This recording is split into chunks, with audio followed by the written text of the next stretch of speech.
Very good morning to all the students. Today, I'm going to tell you about the theory of civil society as given by John Locke. John Locke जो थे वो civil society की theory देने वाले कुछ four fathers में से एक थे। उनका जन्म 1632 में हुआ था इंग्लैंड में और 1704 में वो एक्सपायर हो गए थे। He was born in England in 1632 and he was died in 1704 in England. So let's move forward to have some point of view of John Locke. So John Locke was the English philosopher and political theorist.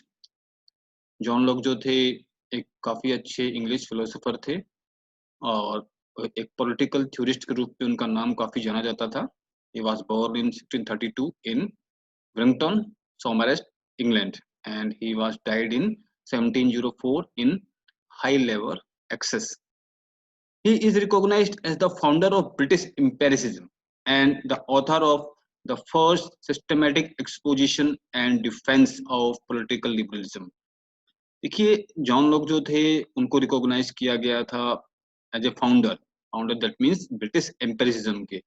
जब industrial revolution हुआ London में, England में, अलग अलग देशों में, तो इसका जो एक फाउंडेशन था वो इंग्लैंड में ही हुआ था, यूके में, इंडस्ट्रियल रेवोल्यूशन का। और उसके अकॉर्डिंग आप कहें तो एक एम्पेरिकल बेसिस के ऊपर जो स्टडीज वहां पे की गई उसमें से वो एक ऑथर थे जिन्होंने काफी क्लोजली उस चेंज को ऑब्जर्व किया था और एक सिस्टमेटिक एक्सपोजिशन दिया था in context to the political liberalism. क्योंकि जब समाज बदला था उस टाइम, जब सोसाइटी में चेंज आया था, तो पॉलिटिकल इंस्टेबिलिटीज काफी देखी गई थी। पॉलिटिकल जो कल्चर था वो काफी बदला था और जो लिबरलिज्म का पैटर्न था वो काफी डाउन आ गया था, क्योंकि फ्रीडम नहीं दी गई थी इतनी, क्योंकि चेंज जो हो रहा था यूरोपियन सोसाइटी में उसका बदलाव कहीं ना कहीं इंग्लैंड से ही जुड़ा हुआ था। So the English philosopher and political theorist John Locke laid much of the groundwork for the enlightenment. जो हमारे इंग्लिश फिलोसोफर थे जॉन लॉक और एक काफी बड़े पॉलिटिकल थ्योरिस्ट के नाम भी इनके साथ जुड़ा हुआ है। उन्होंने अपना जो ग्राउंड वर्क है वो एनलाइटमेंट के अकॉर्डिंग किया था, मतलब जो एक पुनर्गठन एक यूरोप का हो रहा था और इंग्लैंड से जिसकी शुरुआत हुई थी। And he also made central contribution, उन्होंने अपना जो केंद्रीय एक कंट्रीब्यूशन दिया था, एक अपना पॉइंट ऑफ व्यू दिया था, अपना बेस्ट दिया था to the development of liberalism. उन्होंने एक फ्रीडम को एक्सेस करने के लिए जो मेन चीजें होती हैं, जो मेन जरूरत होती है डेवलपमेंट के लिए, how can you access the freedom in any point of view in the transformation of society, he has focused, his central idea is depend on that. As you see that he is trained in medicine and he was a key advocate of the empirical approach.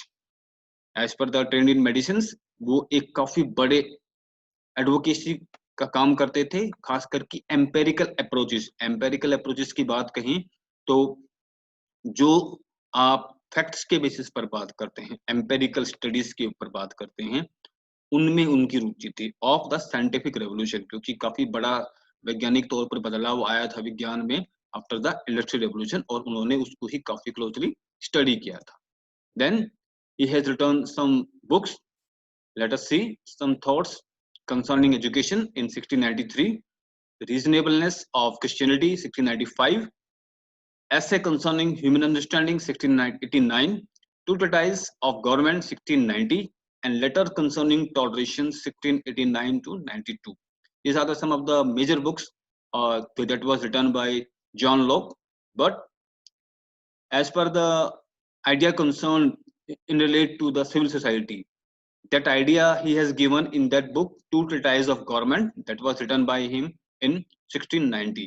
So the two treatises of government offered political theories developed and refined by Locke. two treatises की अगर बात करें जो उन्होंने लिखा था, एक काफी अच्छी बुक थी। उन्होंने इसमें कुछ रीडिफाइंड भी किया था और कुछ उन्होंने अलग से अपनी पॉलिटिकल थ्योरीज को ऐड भी किया था। तो ही redefined some of the theories which were given earlier and he also developed some new theories in the form of political manner. Especially he reject the divine right of kings. उन्होंने जो तर्क दिए थे उसमें से कुछ तर्क हम यहाँ पे पढ़ेंगे, कुछ पॉइंट्स जो हमारे लिए सिविल सोसाइटी की जो क्रिएशन है उसके लिए इम्पोर्टेंस है, वो हम पढ़ेंगे। तो उन्होंने सबसे पहले किंग के डिवाइन राइट्स को रिजेक्ट कर दिया था, ही डजंट सपोर्ट इट। वो नहीं मानते थे कि किसी भी व्यक्ति को जन्म से राज करने का अधिकार है, वो नहीं होना चाहिए। He was completely against it. Support the idea of natural rights. He always give preference. He always support the idea of natural rights, especially of property, and argues for a limited constitutional government which would protect individual rights.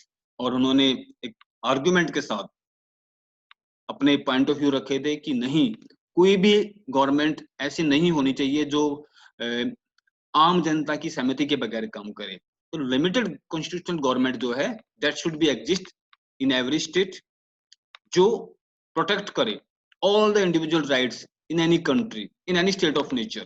He is like that person who always support the limited way of government interfere in the lifestyle or in the protection of individual rights in any state.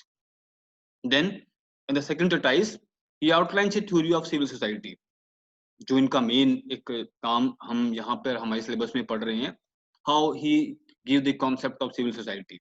So Locke begins by describing the state of nature, a picture much more stable than Thomas Hobbes. Thomas Hobbes भी काफी अच्छे प्रख्यात philosopher थे European society के, और उन्होंने एक state of nature के बारे में कुछ डिस्क्राइब किया था, that war of every man against every man. जो लड़ाई होती है चाहे वो किसी भी मुद्दे पर हो बिटवीन, वो हमारे आपस में ही होगी। It should be between man and man, और किसी के उसमें लड़ाई का होना कोई यहाँ पे लॉजिकल है ही नहीं कि हम रिसोर्सेज के लिए लड़ेंगे, हम जॉब के लिए फाइट करेंगे, हम लाइफस्टाइल को अच्छा करने के लिए फाइट करेंगे। To whom we are fighting with each other, nothing else. And argues that all men are created equal in the state of nature by God. Thomas Hobbes के इस पॉइंट को उन्होंने आर्ग्यू किया था कि all men are created equal as per the gods. भगवान ने सबको इक्वल बनाया है और स्टेट ऑफ नेचर में वो सबको इक्वल रखते हैं, तो why should be discriminate with each other, हम क्यों लड़ रहे हैं, दैट इज नॉट गुड। तो उन्होंने उस पॉइंट ऑफ व्यू को नकारा था कि हमारी लड़ाई हमसे ही है as per the Thomas Hobbes, but जब हम भगवान की नजरों में इक्वल हैं, God has created all the human beings and in state of nature we have to live happily, we have to coordinate with each other, we have to communicate with each other, so why we are fighting, that is not good. तो उसका फायदा कोई और उठाएगा। So from this he goes on to explain the hypothetical rise of property.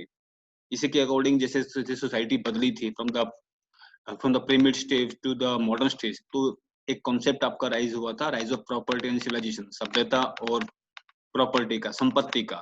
In the process explaining that only legitimate governments, और इसी process में उन्होंने लेजिटिमेट गवर्नमेंट का होना जरूरी बताया था, but in A limited sense, लेकिन होनी चाहिए, are those that have the consent of the people. लेकिन गवर्नमेंट ऐसी होनी चाहिए कि वो व्यक्तियों के कंसर्न से बनी हो, आम सहमति से बनी हो, लीडर आपका आम सहमति से तय किया गया हो, नॉट अगेंस्ट दैट कि आपकी राय नहीं पूछी गई, आपसे सहमति नहीं ली गई। तो एक लेजिटिमेट गवर्नमेंट तभी काम करेगी, तभी आपकी राइट्स को प्रोटेक्ट करेगी जब वो आम सहमति से बनी हो। Therefore, any government that rules without the consent of the people can in the theory be overthrown. तो इनका एक अपना पॉइंट ऑफ व्यू था कि अगर ऐसी कोई गवर्नमेंट जो बगैर किसी कंसर्न पीपल के बनी है, आम सहमति से बनी है, इट शुड बी ओवरथ्रोन, क्योंकि वो कभी काम नहीं कर पाएगी, क्योंकि वो हमेशा क्लैश होएगा। It should be a war between government and between the commoners, तो वो ओवरथ्रोन कर देनी चाहिए, उसको नकार देना चाहिए, बॉयकॉट कर देना चाहिए। So in the second treatise Locke's develop a number of notable themes. Second treatise जो इन्होंने लिखी थी बुक, उसमें उसने काफी नोटेबल थीम्स जो है डिस्क्राइब की थी अलग अलग तरह से। It begins with the depiction of the state of nature. उन्होंने एक स्टेट ऑफ नेचर की कामना की थी, वो हम आगे पढ़ेंगे कि what is the state of nature according to the John Locke, where individuals are under no obligation. उन्होंने एक ऐसे स्टेट की कामना की थी, अगर उसको थोड़ा सा शुरुआती दौर से देखें तो नो ऑब्लिगेशन में जीना, मतलब without any hesitation, without any ruling, without any imposition of laws, कि हमें किसी के बनाए हुए कानून को क्यों अपनाएं, क्यों ओबे करें, वो हमारे ऊपर नहीं होना चाहिए। To obey one another but reach themselves जज of what the laws of nature requires. लेकिन हमें मिलजुल कर ये देखना चाहिए कि लॉज ऑफ नेचर की रिक्वायरमेंट क्या है, प्राकृतिक नियमों की रिक्वायरमेंट कैसे है और उसको हम कैसे अच्छे से कर सकते हैं। इट आल्सो कवर कॉन्क्वेस्ट, उन्होंने इसमें आगे जो टॉपिक कवर किए वो कॉन्क्वेस्ट था, आपस में लड़ाई रिसोर्सेज को लेकर, स्लेवरी, अगर हम किसी के लिए काम करते हैं, पैसों के लिए काम करते हैं, किसी के अधीन होकर काम करते हैं, कोई हमें फोर्स करता है तो हम उसके स्लेव हो जाते हैं। प्रॉपर्टी का मैटर जो आता है वो भी आपका एक हम ये नहीं कह सकते कि इट इज मच प्रोटेक्टेड, क्योंकि आपसे जबरन छीनी जा सकती है, आपको हटाया जा सकता है, फ्रॉड किया जा सकता है। प्रोटेक्शन वे कौन करेगा अगर गवर्नमेंट नहीं है तो? Who should protect your property? And there must be some representative government and the right of revolutions. जब समाज में सुधार आता है, रेवोल्यूशन आता है, किसी चीज के बदलाव को लेकर समाज बदलता है या विद्रोह होता है या सहमति से होता है, तो वहां पर एक रिप्रेजेंटेशन का होना काफी जरूरी है, बिकॉज इसके बगैर जो एक्चुअल में जो बदलाव आएगा उसको कोई एक्सेप्ट नहीं करेगा। तो lock also develop the definition of property. इसी के संदर्भ में जॉन लॉक ने एक अपनी प्रॉपर्टी का जो एक जो परिभाषा है, he also given that as the product of a person's labor that would be foundational for both Adam Smith capitalism and Karl Marx socialism। देखिए जो एक प्रॉपर्टी का मैटर है, कैपिटलिज्म का मैटर है, वो काफी गहनता से यूरोपियन सोसाइटी में जुड़ा है, क्योंकि प्रॉपर्टी का मतलब है कि आपकी बनाई हुई संपत्ति, अर्जित की हुई संपत्ति इकोनॉमिक वे में अलग होगी, सोशल वे में अलग होगी। तो उन्होंने एडम स्मिथ के कैपिटलिज्म को भी उसमें पढ़ा, जो हमने लास्ट थ्योरी में पढ़ा था, और उन्होंने कार्ल मार्क्स की जो सोशलिज्म की थ्योरी थी, that how the society transform from the primitive to the socialism state, जो अलग अलग कार्ल मार्क्स ने स्टेजेस बताई थी ह्यूमन डेवलपमेंट की, उसके अकॉर्डिंग भी उन्होंने समाज को पढ़ा था अच्छे से। Locke famously wrote that man has three natural elements या three rights। लॉक ने तीन तरह के नेचुरल राइट्स की बात की थी, लाइफ, लिबर्टी एंड प्रॉपर्टी। तीन तरह से इसमें राइट चलेंगे, वो आपको आगे बताएंगे कि what he actually means from that. Then the state of nature. Now we are coming on the state of nature as described by the John Locke. John Locke state of nature can be seen in the light of this tradition. एक tradition के रूप में हम उसको देखते हैं। There is not and never has been any divinely ordinate monarch. उनके according ना तो कभी होना चाहिए, ना तो कभी आगे हो एनी डिवाइनली ऑर्डिनेट मोनार्क। कोई मोनार्क नहीं होना चाहिए जो जीवन से ही ये लगे कि उसको आपके ऊपर राज करना है, आपकी फ्रीडम उसके हाथ में है ओवर द एंटायर वर्ल्ड। चाहे वो पूरा विश्व की बात हो या वो किसी कंट्री की बात हो, ही ऑलवेज आर्ग्यू अगेंस्ट इट कि ऐसा कोई डिवाइनली राइट किसी राजा के पास नहीं होना चाहिए। However, the fact that natural state of humanity is without an institutional government does not mean it is lawless। लेकिन ये फैक्ट भी है कि जो नेचुरल स्टेट है एक मानवता का, is without an institutional government, अगर वो बगैर किसी एक सिस्टमेटिक गवर्नमेंट के काम करता है, हम उसको ये नहीं कह सकते कि वो लॉलेस है। But human beings are still subject to the laws of God and nature. अगर ऐसा कोई है कि विदाउट एनी गवर्नमेंट कोई रन कर रहा है आपको, that means you are running according to the God's will and the natural laws as per made by the government, oh sorry, as per made by the society। So John Locke takes great pains to show that such a state did indeed exist। तो उन्होंने भी एक थोड़े से दुखद पूर्व ये कहा था कि ऐसे भी स्टेट एग्जिस्ट हैं, but eventually we can't do anything. Actually it still exist in the area of international relations. अगर हम अंतरराष्ट्रीय स्तर की बात करें तो डिफरेंट स्टेट्स आपको मिल जाएंगे इस तरह के, where there is not and is never likely to be any legitimate overarching government, जहां पर इस तरह की गवर्नमेंट्स की हम कामना नहीं कर सकते जो एक लेजिटिमेट टाइप से काम करे, specially that is one directly chosen by all the people subject to it. इसमें खासकर की जो ऐसी गवर्नमेंट जिसको आम पब्लिक अपने लिए चुनती है थ्रू वोटिंग और any other kind of means, और जिसमें वो उस गवर्नमेंट से आशा रखती है कि उनके सभी राइट्स और उनकी फ्रीडम जो है वो प्रोटेक्ट की जाए। Then finally the proper alternative to the state natural aspect is that not political dictatorship training but democratically elected government। तो फाइनली जो एक अल्टरनेटिव उन्होंने दिया था नेचुरल स्टेट के लिए वो दिया था कोई डिक्टेटरशिप नहीं, कोई भी मोनार्क सिस्टम नहीं, ट्रेनी नहीं, बट एक अच्छी डेमोक्रेटिक इलेक्टेड गवर्नमेंट होनी चाहिए जो आम जनता की सहमति से बनी हो, and the effective protection of basic human rights to life, liberty and property under the rule of law.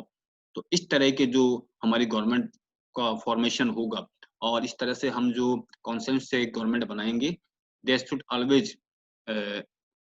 always protect the human rights, right to life, right to liberty and right to property under the rule of law। जो आपका natural laws phenomena है और जो आपका एक प्राकृतिक नियम बने हैं, प्लस आपका जो सहयोग होगा बनने वाली गवर्नमेंट से, वो आपके तीनों राइट्स को प्रोटेक्ट करेंगे। Nobody in the natural state has the political power to tell others what to do। देखिए नेचुरल स्टेट की अगर बात करें, बिल्कुल एक प्राकृतिक राज्य की बात करें, तो वहां पर पॉलिटिकल पावर का होना कम, मतलब डिनाई कर दिया जाता है, बट आपको कोई बताने वाला नहीं होता कि आपको करना क्या है। That means political power to tell others what to do. कोई किसी को ऑर्डर नहीं दे सकता, आपसे कोई जबरदस्ती काम नहीं करा सकता। However everybody has the right to authoritatively authoritatively pronounce justice and administer punishment for breaches of the natural laws। लेकिन हर एक जो अथॉरिटेटिव राइट्स है उसके अकॉर्डिंग काम कर सकता है जस्टिस के लिए, एंड एडमिनिस्ट्रेटेड पनिशमेंट। अगर कुछ ऐसा है आपने गलत किया है, you should be punish according to the natural laws. तो इस तरह की परिस्थितियां जो हैं लाइफस्टाइल में नेचुरल स्टेट में देखी जा सकती है। Thus man are not free to do whatever they please. लेकिन इसका ये मतलब नहीं है कि आप जो चाहे वो करना आपको करने दिया जाए। The state of nature has a law of nature to govern it. State of nature में जो प्राकृतिक आपके जो लॉज हैं वो काम करते हैं और वही आपके लाइफस्टाइल को गवर्न करते हैं। And you should act and behave according to the law of nature which oblige everyone and reason which is that law। अब हमें ये देखना है इसमें कि what kind of laws are the laws of nature, reason क्या है और ओब्लाइज क्यों किए जाते हैं वो। टीचेस ऑल मैनकाइंड, हर एक व्यक्ति को बताने के लिए। Who will but consult it, आपको किससे कंसल्ट करना है। That no one ought to harm another in his life, ना हम किसी को ये इजाजत दे सकते हैं कि कोई किसी की दूसरे की लाइफस्टाइल में इंटरफेयर करे, उसको हार्म करे, उसकी लाइफ को, उसकी हेल्थ को, उसकी लिबर्टी को या उसके पोजेशंस को। So in the second treatise Locke claims that civil society was created. तो इसी के संदर्भ में लॉक ने एक जो अपना मेन एस्पेक्ट है वो दिया था कि एक सिविल सोसाइटी का क्रिएशन होना चाहिए for the protection of property, जिसमें हम अपनी जो प्रॉपर्टी है, property not in the sense in the economic वे, तो प्रॉपर्टी में हमारी लाइफ भी आ जाती है, हमारी लिबर्टी आ जाती है और हमारा एस्टेट सिस्टम है, सब पैरेलल काम करता है। by saying that political society was established for the better protection of property। अगर हम पॉलिटिकल सोसाइटी की बात करें, राजनीतिक समाज की बात करें, तो वो एस्टेब्लिश किया जाता है क्यों? क्योंकि वो एक प्रोटेक्शन हमें देता है in the sense of our property. He claims that it serves the private and non political interest. और जॉन लॉक ने ये भी क्लेम किया है अगर ऐसी राजनीतिक समाज का हम कामना करेंगे तो वो सर्व करता है हमारे हमारे जो जीवन होता है प्राइवेट, हमारी पर्सनल लाइफ को, और नॉन पॉलिटिकल इंटरेस्ट हमारा गैर राजनीतिक जो हमारा एक इंटरेस्ट बनता है ऑफ इट्स कॉन्स्टिट्यूशनल मेंबर्स, जो हमारे संवैधानिक तरीके से मेंबर्स होते हैं उनका। And it does not promote some good that can be realised only in community with others. लेकिन जो वो किसी चीज ऐसी चीज को प्रमोट नहीं करेगा that some good that can be realized only in community, कि सिर्फ एक कम्युनिटी के बेस पे हो, वो एक वर्च्यू के बेस पर काम करेगा, वो सहभागिता के बेस पर काम करेगा। He begins by asserting that each individual at a minimum owns himself। उन्होंने एक assertion किया था कि हर एक इंडिविजुअल के पास अपना कुछ वजूद होता है। He owns himself, although properly speaking, God created man and we are God's property। एक सीधे शब्दों में उन्होंने अपने आप हर एक इंडिविजुअल को गॉड की प्रॉपर्टी के रूप में देखा है, संपत्ति के रूप में देखा है। That is a corollary result of each individuals being free and equal in the state of nature। और इसी वजह से उन्होंने हर एक व्यक्ति को प्रकृति के समान एक इक्वल स्टेट ऑफ नेचर में रिप्रेजेंटेशन के तौर पर पाया है। As a result each must also on his own labour. हमें अपने कार्य करने का अधिकार है, not in the obliged way, but we also in the state of nature to deny him his labor would be to make him a slave। लेकिन ऐसा कोई काम हम ना करें या हमारे को ना करवाया जाए, जिससे हम स्लेवनेस के अकॉर्डिंग हो जाए। डिस्क्राइब ए सिविल सोसाइटी, आगे जॉन लॉक ने जो डिस्क्राइब किया है सिविल सोसाइटी या एक तरह से civil government, where people agreed on the leader through consent as required by natural justice. प्राकृतिक न्याय के अनुसार हमें एक सिविल सोसाइटी या सिविल गवर्नमेंट बनानी चाहिए और एक लीडर हो जिसमें हम कॉन्सेंस जो हमारा हो सबका वो इक्वली मैटर करेगा, और उसी के आधार पर राजनीतिक तौर पर ना इंटरफेयर करते हुए बल्कि हम प्राकृतिक न्याय के अकॉर्डिंग काम करें। So in order to protect their freedom people come together to form a civil society. और इसी प्रोटेक्शन के लिए, अपने लाइफ की प्रोटेक्शन के लिए, अपनी फ्रीडम की प्रोटेक्शन के लिए अलग अलग तरह के व्यक्ति साथ में मिलजुल कर एक सिविल सोसाइटी की एस्टेब्लिशमेंट करते हैं by social contract with the government. एक ऐसी सोसाइटी जो डायरेक्ट गवर्नमेंट से रूबरू होगी और उनसे कॉन्ट्रैक्ट करेगी, which in turn manage their affair. और जो गवर्नमेंट जो है बदले के रूप में उनके सभी स्टेट ऑफ नेचर्स जो होते हैं, जो उनका अफेयर्स होता है, अफेयर दैट मीन्स उनके रूटीन लाइफ में फ्रीडम वगैरह, लिबर्टी वगैरह, संपत्ति वगैरह, उनको प्रोटेक्ट करने का पूरा आश्वासन देगी। Thus, a civil government authority is established through the consent of the people and its leadership। तो एक सिविल गवर्नमेंट की हम कामना कर सकते हैं as a part of the authority in the state that is established with the concern of the people, जो आम जनता की सहमति से बनेगी और उसका लीडरशिप भी वही डिफाइन करेगी। Now you are saying that some key concept according to state of nature क्या होता है? प्री सोशल कंडीशंस, एक ऐसी कंडीशन जिसमें हम अपना जीवन व्यतीत करते हैं, उसको स्टेट ऑफ नेचर जो है कहा जाता है। सोशल कॉन्ट्रैक्ट, ऐसा कॉन्ट्रैक्ट जो हम साइन करते हैं वो दो तरह से होता है। मेंबर्स ऑफ द कम्युनिटी, एक मेंबर्स ऑफ द कम्युनिटी के बीच में आम सहमति के लिए, संगठन बनाने के लिए, और एक members of the community and the sovereign, that will be between the sovereign. Sovereign वो होते हैं जिसके पास अथॉरिटी होती है या हम उसको बाय इलेक्शन इलेक्ट करते हैं।